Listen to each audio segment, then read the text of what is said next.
Okay, so today Andrew and I are going to make some tomato bread, and if you get it up on some tomato bread, tomato and olive bread. In here, what we've got is 500 grams of strong flour. We have got some black olives and sun-dried tomatoes, which we've already chopped up. And in here, we've got some 20 grams of dried yeast. Okay, the powdered yeast. Normally what I would do is use fresh yeast, which I would either get maybe about the same quantity, maybe slightly less, and then make it into a little paste with some lukewarm water. But I usually get that from a local baker, just down here in Castle Douglas, Tom. He supplies me with some nice fresh yeast. Or failing that, what you can do is go into Morrison's in Dumfries, and I've never seen it in Tesco's or any of these other supermarkets, but if you go into Morrison's, they've got, it's like a supersized OXO cube, if you know what I'm talking about. It's wrapped in tin foil. It comes in nice wee kind of portion squares, so you can get that in Morrison's easy enough, and use that. Maybe about half a block would do for 500 grams of flour. So what Andrew's going to do is he's going to put this into his bowl and start mixing it up. So he's going to make a little hole in the middle, and in here what he's got is some lukewarm water. Okay, so it's about 30 degrees. It's just kind of room temperature. And what you don't want to use is hot boiling water, because it tends to start cooking the flour and you end up with little lumps in it. So what to do is just gradually add the water in. If you put it in all in at once, you could end up with a batter. So every flour is different. Some is a lot drier. Yeah, start mixing it in. Some is a lot drier than others, and it'll absorb more water. But with this flour, we've already done it, and it takes about 275 to 300 mils of nice lukewarm water, and he's going to mix that in. So the reason why we use strong flour is because it's got a lot more gluten in it, and what happens is whenever we come to the kneading stage, what you're doing is stretching it and stretching the gluten, making it stronger so that it's able to hold up, and a lot stronger to hold the gases from whenever you add either the yeast, or if you're putting baking powder or something like that into it. It's strong enough to hold that up, and it's got a lot more protein in it. So you just gradually add it in. I'll hold the bowl for you and mix it in. I see my dad's actually watching, and he showed me this recipe. We do a lot of classes in the night classes with bread and things like that, and I put the course together, and I had everything weighed up, and I FaceTimed my dad, and he was showing me what to do, just to make sure I got it right. But he's a baker, and has been for about 100 years, so he's been doing that for a while. So it was quite handy too. We used to have a bakery shop in Holywood in Northern Ireland, and the shop was right outside the school gates. So it was quite handy for me getting my lunch breaks and things like that. You keep mixing that in. Yep, so add a wee bit more water. Yep. If you have got a mixing machine, what you use is the kind of the dough hook, and put it onto that, and it's a lot easier to work. Well, I was just going to show you how to do it by hand. So you scrape out all of your fingers, Andrew. Yeah. And then if you just go over and give your hands a wee wash, just scrape that off, and I'll finish it off for you. Yeah. So I'm just going to do all the hard work of the kneading later on. So I'm just going to mix this in, mix it all in, and then add a wee bit more moisture to it. So I'll just get that all mixed in together. So you can see I'm just adding it in nice and gradually. I'm working away. the actual texture of the dough at the minute is quite grainy, quite gritty, and maybe a tiny bit more. Just add that in.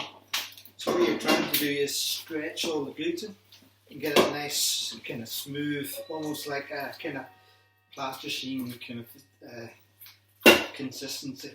Just mixing that all in, like that, mixing it together.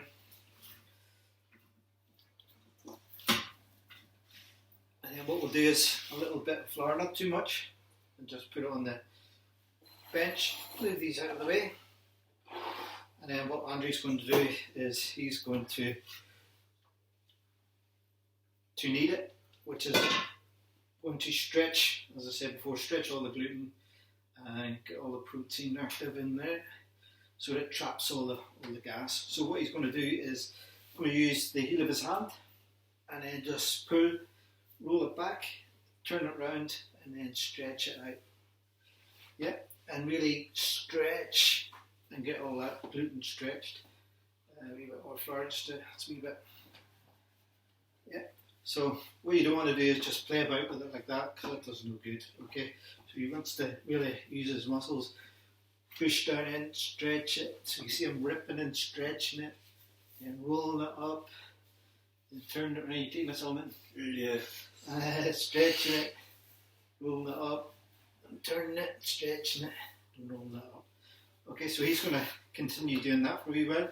So you want to do this for about 10 minutes. It normally takes, and you end up with a big muscle like Popeye. But if you keep doing it like that, really stretching it a wee bit, get a wee bit faster maybe, yeah, and really give it a good working.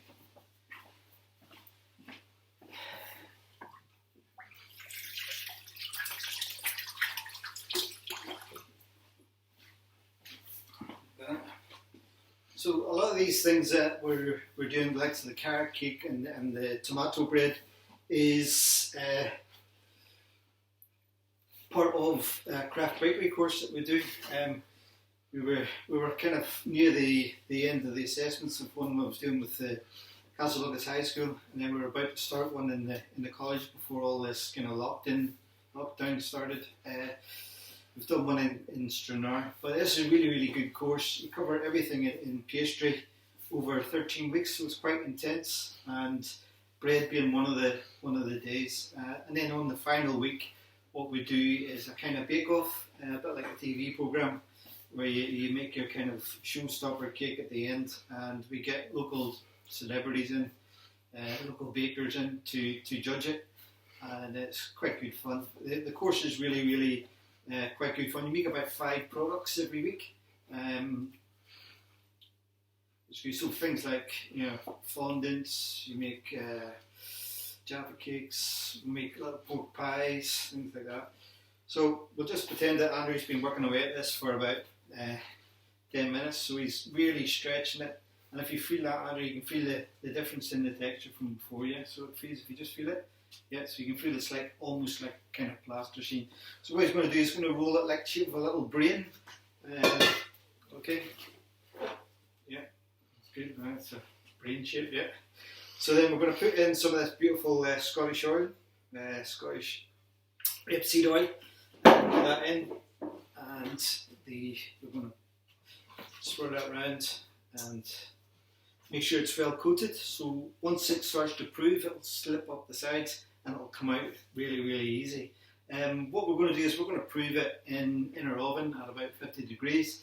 The reason why I'm doing it at 50 is because it doesn't go any lower. Normally we would do it at about 30 degrees in a proving oven, or what you can do is just leave it in a warm room, cover it with cling film, and it'll prove that way. So it takes about 45 minutes to prove, and maybe doubles in size. So what I've done is got my oven, turned it down to 50 just to kind of speed it up, and I've put in a pot of boiling water just to give it a nice kind of steamy atmosphere. And what I've done in the past is used my dishwasher, put it on the full cycle, obviously let it run the full cycle, and then quickly open it, put the bowl in with the cling film on it, and just let it sit in there, and then it kind of proves through that. So Andrew's going to put that in our little makeshift proving oven, and then he's going to give me out. So how quick was that? Now this is something that we've done earlier, and as you can see, this is kind of proved up nicely. Yeah. And what you can do as well is you can put it in the fridge and let it prove in the fridge, and it just slows it right down, and put it in the fridge, which I can do sometimes. But don't forget about it, or else it'll take over the fridge and start taking over the world. So we're going to drop that onto the bench, so you can see it's quite soft. And we'll put this over here. So you can see it's quite soft. And what we're not going to do is we're not going to start beating it up, start kneading it again. Okay, we're going to be really, really gentle with it and just move it about. Move it like that. Like that. So what you want to make sure is you put the yeast in. So make sure you put the yeast in right at the start and get that mixed in. So this has got all the yeast in, so you can see it's kind of doubled in size. So just kind of gently fold that over, fold in the sides and fold it around like so. And then we're going right to the bench. And then what Andrew's going to do is he's going to get, so you can see we didn't bash into it, we didn't start kneading it. And what Andrew's going to do is just get his fingertips and then just start pushing it out. So what you want to do is not get it any larger than the tin, so just use your fingertips. Yeah, and really just push down into it, not too rough.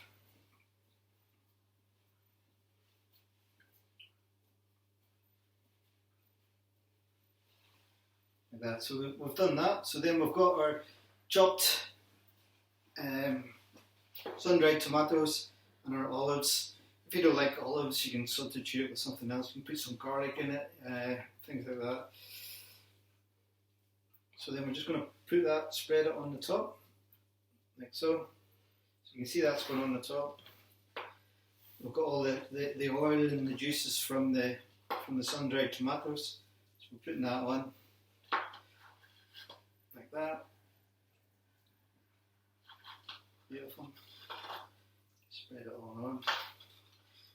Yeah, I see Rolly Pikes watching there, no pressure. You know who Rolly Pikes is? If you met me, I'll never forget.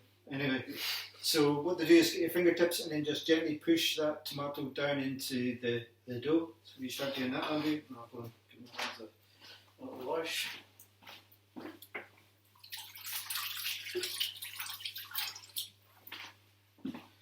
Yep, so Andrew's doing that. So just a quick recap. So we had the 500 grams really strong flour. Don't forget you're stretching the gluten so that it stretches and strengthens the bread, captures all the gases from the yeast. Don't forget to put the yeast in, and make sure you use kind of lukewarm water, which helps to activate the yeast. And okay, that's it. Great. So then what we're going to do is we're going to get a knife. If you can pass over a knife, Andrew. Or we could use one of these. Use this. Okay, so we're just going to use this knife. We don't want to use a really sharp knife and then cut up and mark the bench. So we're just going to cut that in half, like that. So just gently cut it right in half, like so. So I'll do this one and then Andrew can continue on with the next one. Okay, so we're just cutting that in half. So, and then we're lifting the bread and setting it on top, like so. So again, so whenever it was quite difficult for my dad to coach me when I was making this, when he was talking through Facebook, and he was going to stick your fingers in. Right, okay, so you're going to just push your fingers into this, push it right down, and then what you're doing is pushing it out to almost the same width of the tin, and keep pushing it out like that. Okay, so you just, what you're basically doing is pushing the tomatoes and the olives down into the bread. Okay, so we're just gently pushing that in. Yeah, that's it. Great. Fantastic. Well done, Andrew. Okay, so then what we're going to do is cut it in half again. Like so. So you notice that we didn't just mix the tomato and the olives through the mix whenever we were doing the kind of kneading process and things like that. Because what we want to do is, and you'll see it on the finished bread, is we want a nice pattern through the bread. So this is the final one. So we've got that, we get all the excess olives, put them onto the top. and then you're just going to do that again. Do the same, Andrew, but just the width of the bottom of the tin. Okay. Yeah. So push it out. Yeah, and get your fingers right into it. Yeah. What you don't want to use is the palm of your hand because it'll just flatten the bread too much. You want to try and be gentle with it and keep all the gases in there. There's no point spending 10 minutes kneading it and then 45 minutes proving it and then just to ruin it by knocking all the gas out of it. So Andrew's got that. Yeah, well done, Andrew. That's it. So what we've got is we've got it all nicely spread out, and then what we're going to do is roll it up. But what you need to do is make sure that you roll it really, really tight. And what I'm doing is using my thumbs at the back to help turn it over, and I'm pushing it down with my fingers, making sure that there's no air or as little air as possible trapped as you're rolling it up. Okay, so you keep rolling it, and I'm just going to have a go at that. Yeah, just take your time and yeah, make sure you don't want any rips in it. You want a nice kind of curved top on the top. Keep going all the way up. Yeah, keep going. That's it. He's getting there. Job, Andrew. Yep. And what I've done is I've greased my tin. Then I've used a wee bit of this grease-free paper, which is really chip paper that you get out of the local chippy that wraps up the chips, but does the same thing. It's got a nice grease-proof kind of shiny side to it. So what I've done is greased the tin, then put the grease-free paper in, and then greased it again. So this will help me when it comes to lifting it out. Okay, so make sure you grease the corners. Okay, so that's good, Andrew, well done. So this is really, really nice and tight. So he's got the seam at the bottom, and then what you're going to do is push it and put it into your tin, trying to keep the nice top. Okay, so it's nice and smooth top, so just drop that right in, and then we just push it out to the corners, and then I'll just let you see that. So I don't know if you can see that on the camera. So it's nice and smooth top, and then I'm just going to give that a good painting with with some egg wash on the top, so we get a nice glaze on the top. I'll just wash my hands.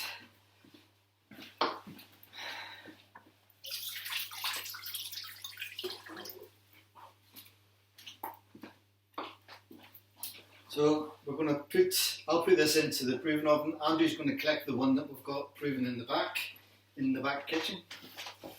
So put this in here.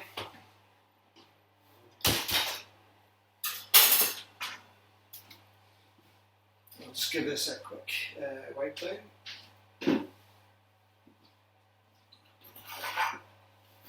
Tidy up. So as you can see, this one's more or less doubled in size. Yeah. So you can see that's just proved up quite nice, really, really nice. You can see all the olives. Bring up the camera. So you can see all the nice olives and things on the top. Looks fantastic. And what we're going to do is put that into the oven in the back kitchen. The oven's preheated to 220, 200 degrees, depending on your own oven, okay? We're going to put that in there, so it takes around about 15, 20 minutes. What we'll do is, once it's got to that stage, we'll take it out and then put it back in the oven, let the sides crisp up to hold it up. So Andrew's going to do that, and put that in the oven and put it in to bake. And then what we'll do is, we'll just cut one we've already baked up. So what you can do is get onto the college. Once we get up and running again, all the courses will be coming back online.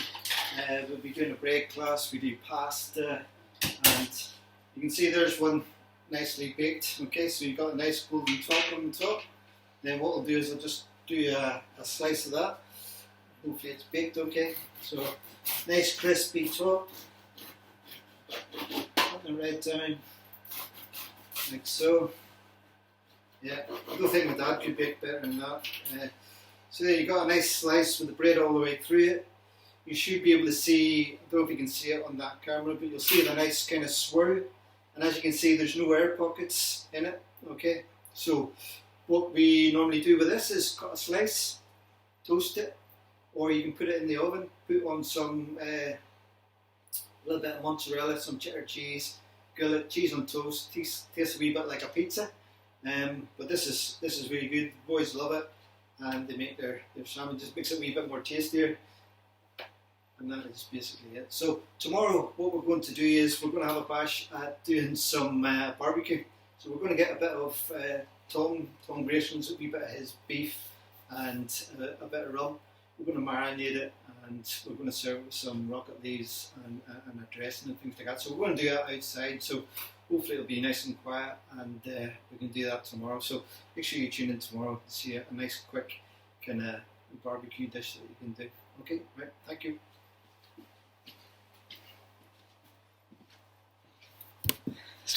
Cheddar cheese. Yeah. Cheddar cheese. Cheddar.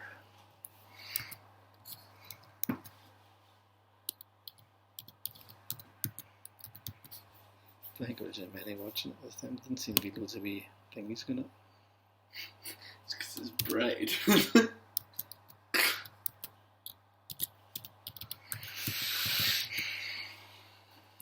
I forgot the yeast. Yeah?